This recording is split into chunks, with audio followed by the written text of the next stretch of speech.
Good morning. Ngayon po is February 15. Kami po ay papunta na sa airport. Iniintay ko na lang po ang aking mga kasamahan.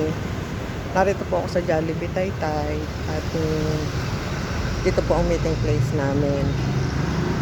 So ang mga kasabay ko ngayong umaga papuntang airport ay si Gina at si Irma. And then, magkikita-kita na lang kami sa airport with my BFF. Update ko kayo sa mga susunod na journey namin papuntang Japan. Okay. Bali, ang alis po namin is 9:45 a.m. Via All Nippon Airways. At saka, diretso na po kami ng Tokyo. Bali, Narita Airport, then Tokyo.